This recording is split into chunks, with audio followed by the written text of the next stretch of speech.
guys, pupunta kami ngayon sa Batacano para kuha ng mga iba't ibang shells. Pero bago ang lahat, magbabiyahe tayo sakay ng bangka. Nakikita nyo ba yan ang Mount Kapuas sa Barangay Banbanan. Ayan. Ayan po, tanaw na po ang Batacano. Diyan po ang lugar na yan ay wala po yan diyang katira. Dati po may isa po yan siya diyang bahay, parang caretaker lang. Dati pumunta kami dyan nung mga bata pa kami. Dyan kami nanginas. Ang dami yan diyang mga shells. Ayan, as you can see, approaching na kami sa baybay. Excited na kami manguha ng mga iba't ibang uri ng shell. Tagal-tagal na rin naming binabalak na matry manguha ng mga shell na ito. Wala yung lugar na ito, hindi siya bugbog kasi konti lang yung pumupunta dito paminsan-minsan, kukuha ng ng mga shell. Minsan naliligo lang ganun. Pero walang kung ano-anong illegal na ginagawa po dito. Tapos dyan guys, yung nakikita nyo na yun na parang stream or maliit na ilog. Dati yan dyan, okay yan siya dyan, malinis yan dyan kasi may isang bahay yan siya dyan dati. Tapos yung ilog na yan, dyan kami nagbabanlaw, malinis yan dyan. Pero dahil wala nang nakatira kasi yata na parang namatay na yun siya eh. Ganyan na siya, hindi na siya malinis doon banda. Punta kami dyan, pinapakapi pa kami ng caretaker na yun. Nga pala, nakababa na kami. Papasok na kami doon sa lugar kung saan kukuha kami ng shell na ang tawag ay kibaw. Habang naglalakad, nakakita kami ng mga shell, kaya iyan, kinukuha ko na. Hindi ko alam, pero basta ang saya talaga sa feeling kapag nagaganito kami. Tignan nyo ang view, kaganda diba? Ayan, palakad na kami. Pero bago kami pumasok dyan, sinabihan ako na mag-change outfit kasi kulay puti yung damit ko. Wala naman kami sa plano magpunta dyan, biglaan lang. And habang papasok kami, kung anong nakikita ko dyan, ayan, saka-saka, panambon, kinukuha namin kasi pwede yan siyang pang ulam. Masarap yan. Yan ang pinaka-paborito ng lahat. Ang sabilan. Ganyan lang manguha. Umaakit kasi yan sila sa puno eh, sa mga bakaw. Kaya kailangan yung mata mo, rin dyan kasi minsan kakulay niya na yung mga lumot-lumot. O, diba? Pero guys, palagi mong tatandaan na kapag pumupunta ka sa mga bakawan, bago ka tumingin sa baba, tumingin ka muna sa taas ng puno. Baka alam mo na, may mga mas okay na yung safe ba habang kumukuha ka ng mga shells. Masarap dito manguha ng mga shells guys kasi wala ditong nakatira. Kumbaga walang dumi. I mean, kung sa tingin nyo dumi yung putik, para sa akin hindi siya dumi. Natural lang siya kasi wala na mga katira dito. Sa kabilang part meron, pero kasi sobrang tahimik, maririnig mo yung mga ingay. Pero malayo yun, sa kabilang bundok yun siya. Ayan, stop muna po tayo. Hindi ko na po alam kung anong sasabihin ko. Panoorin nyo na lang po. Ding.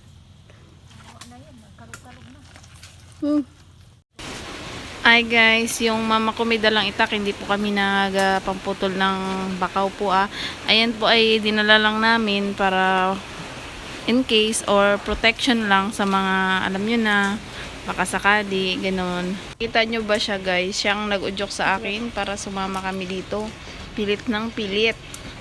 Gustong gusto niya pumunta kami sa mga ganito kasi hindi niya na-try ng bata pa siya. Kasi siya ay lumaki sa bayan, ganun. At ito na nga guys, nakikita nyo na yung mga kibaw, ganyan. Yan talaga yung target niya na kunin namin. Apat. Wala pa, wait lang. Nakikita nyo guys, parang pinulot ko lang. Pero dapat hahalukayin yan. Mamaya makikita nyo kung paano namin siya kunin. Ayun na guys, papasok na kami doon sa may ilog-ilog. Kasi ang kibaw ay kinukuha siya sa nag-aagaw na tubig tabang at tubig alat. Doon yan nila gusto. Ayan na nga. Busy na siya. Ilan? Actually, ako, kaya ganyan yung trip ko kasi unang-una, first time kong manguha kaya medyo di pa ako sanay at may konting diri pa ako. Pero nung huli na ay nag-enjoy na rin naman ako kasi nga yung kibaw kailangan mo siyang kapain. Kailangan mag-ano siya sa kamay mo para malaman mo na yun na. Sa totoo lang, hindi sa pag-iinarte, pero kasi first time ko pa lang na nakasama na nanguha nito kasi dati hindi naman namin siya pinapansin. Ngayon, na-discover namin na marami pala doon. So, kaya go na namin. Ganon. Pagpasensyahan nyo na ako guys kasi bago lang ako nag-vlog. So, first time, hindi ko pa alam kung paano at ano ang i-content ko. Kaya naisip ko na ito na lang muna. Yun. At pasensya na po sa boses ko. Medyo hindi rin ako komportable. Agad. Kasi nga hindi pa ako sanay. Ayan na nga po. Yung ginagawa ko ganyan. Kinakapakapa lang. Tapos pag nag-ano na sa kamay mo, ibig sabihin nyo na, ayan, nakakuha ako. Guys, yan po yung nakikita nyong itim. Yan po ay putik. Sa putik po talaga yan sila. Pero malinis naman po dito, wala naman pong mga bahay-bahay, kaya pwede po siyang kainin. Hindi naman po nakaka-degrade. Sa totoo lang, mahirap lang naman po kami, pero ito po ay first time lang pong nagawa na manguha ng kibaw. Pero naman, nanginginas naman kami, naman ang pinapakainas namin ay yung sa harap lang po ng namin ng lugar. Silapdot po yung tawag doon. Naman siya sa buhangin naman po yun siya. Tapos dito sa may part ng Bakawan, doon yung sabilan yan. Doon namin kinukuha. Pero yung ito, ngayon lang talaga. Sumama lang talaga kami biglaan. Lisod talaga ang buhay. Ganun talaga. Pero kailangan lang natin magpatuloy sa buhay. Makori ang kabuhi guys, pero laban lang. Tawa rin ako sa sinabi ko, pero tama yun, laban lang sa buhay. Ang mababal namin dito guys, ipapabakal namin dito sa mga ka-workmates ko, sa mga friends ko na nakatira sa bayan. Na-amaze nga ako sa kanila kasi kumakain din pala sila ng ganito. Kasi ako, kahit na dito kami nakatira, hindi pa ako nakakakain isang beses kasi nga bago lang din kami nanguha nito. Kasi nga dati hindi naman namin siya pinapansin kasi may iba kaming mga kinukuha. Pero ngayon na discover namin nga, ayan. Kaya nag-try kami. May nakuha ka na?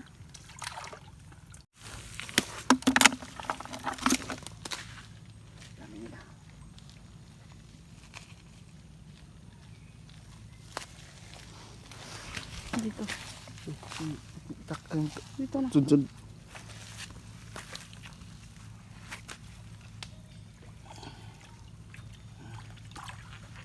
Nakuha ka? Hugasan mo rin bago mo ilagay.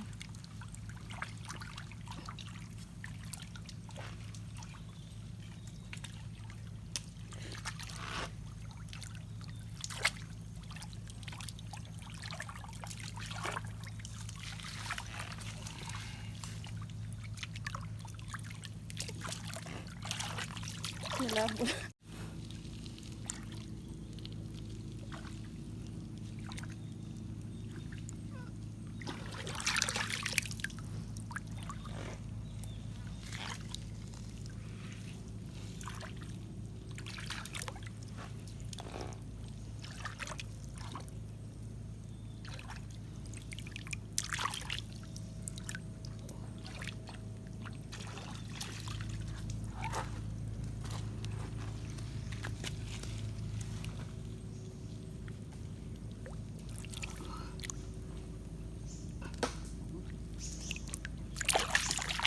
Wah, laki.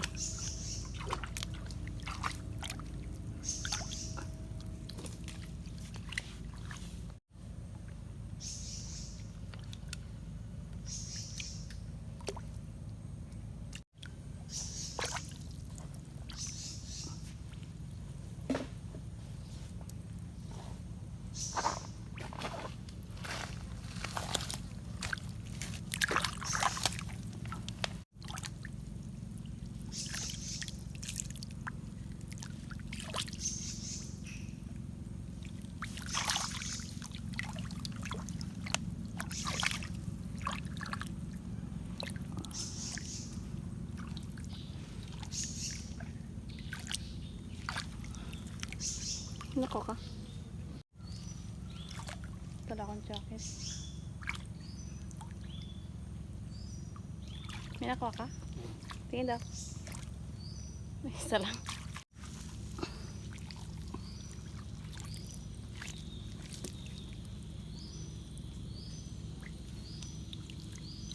Dami ani.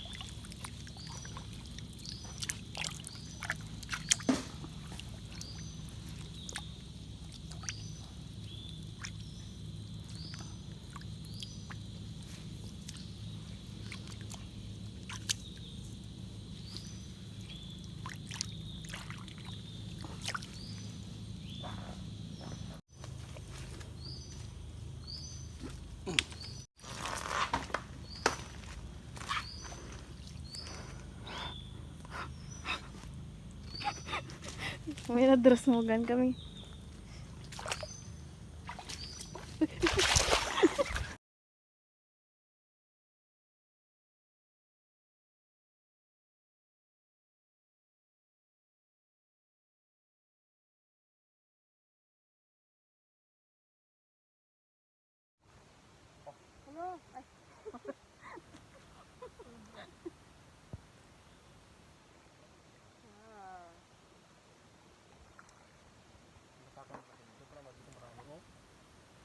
Ay, dyan pala.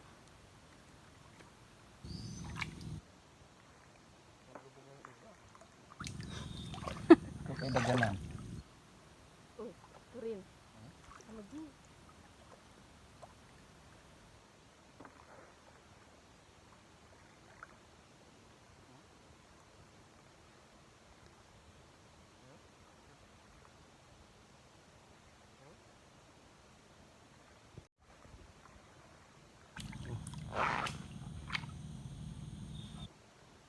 Tira. Ang pamilya sila. Hmm? Isang pamilya.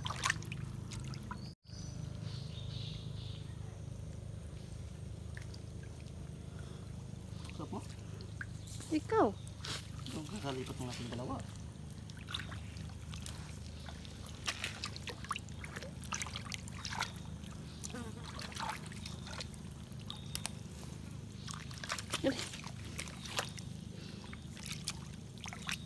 Ano, bakit ako lang nang nakuha?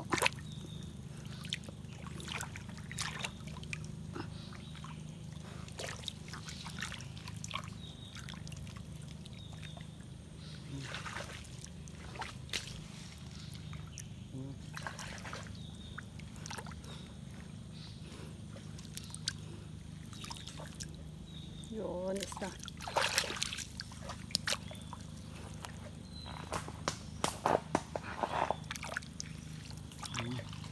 Ayun sila nag-migrate. Sakot naman ako.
Mag-video. Mag-video. Dinaanan niya, maray.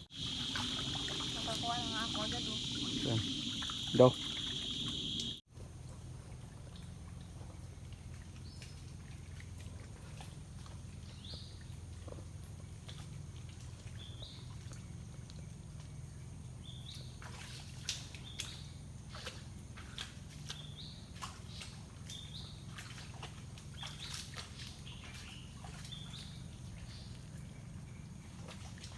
Yan na nga guys.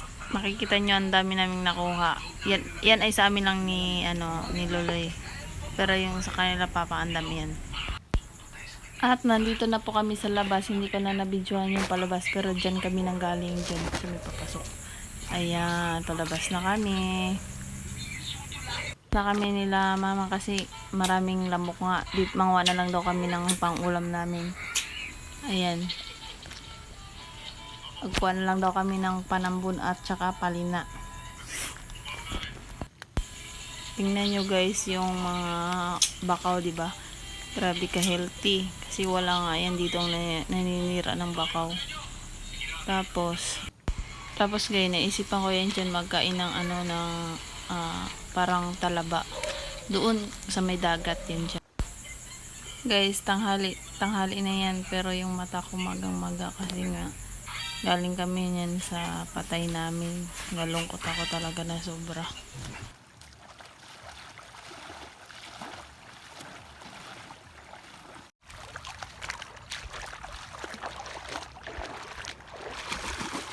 Kamisip muna ako ng pangulang. Oh, Ganito, oh. Ganito ang hanapin mo, oh. Tignan mo. panabi. Ito naman yung kababad ng lalaki. Ano? Yung kay papa mo lalaki. Ito yung sarili.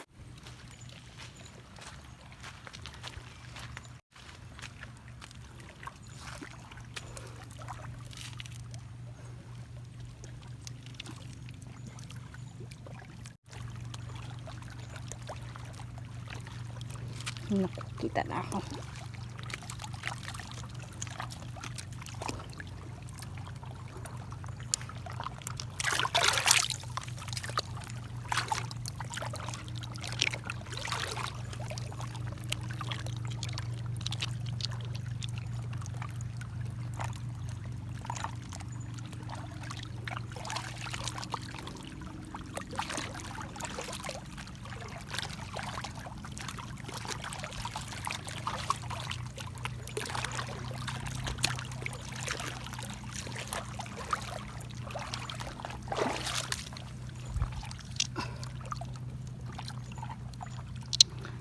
Ay, grabe ka tahimik.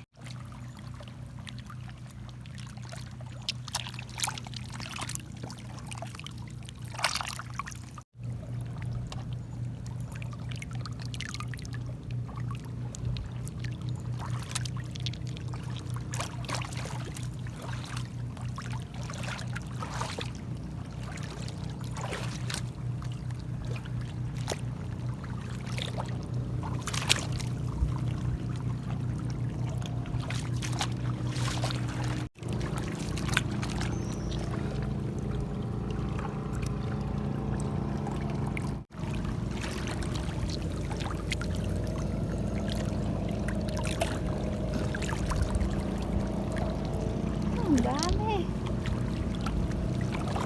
Uy.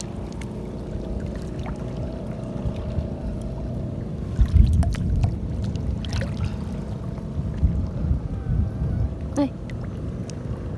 Mahulog. Uy. Ay, kuma man to. Ay, mga kuma. Kuma.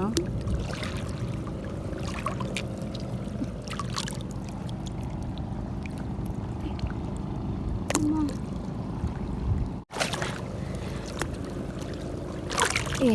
Kuma.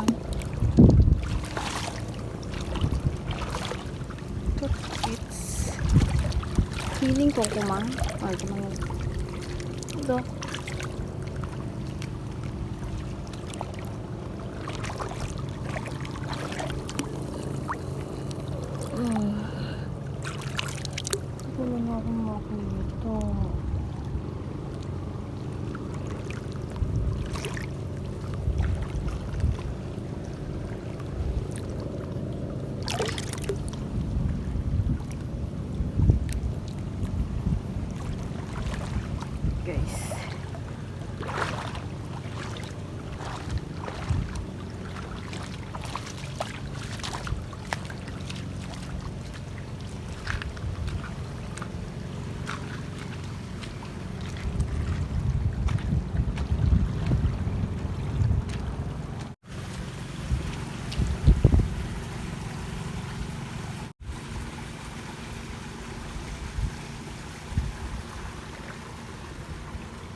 Ano?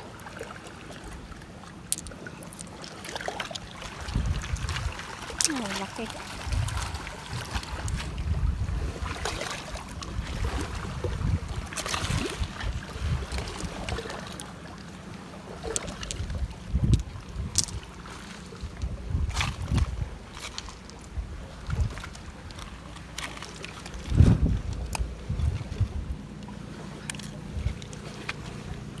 Ano yan?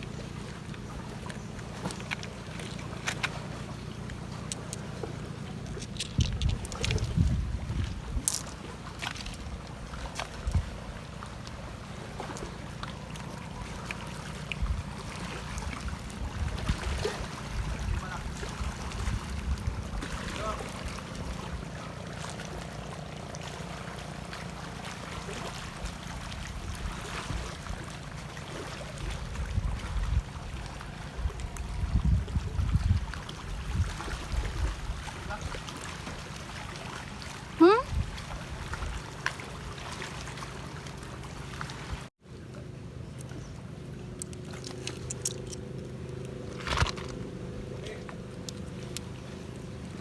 Bitot!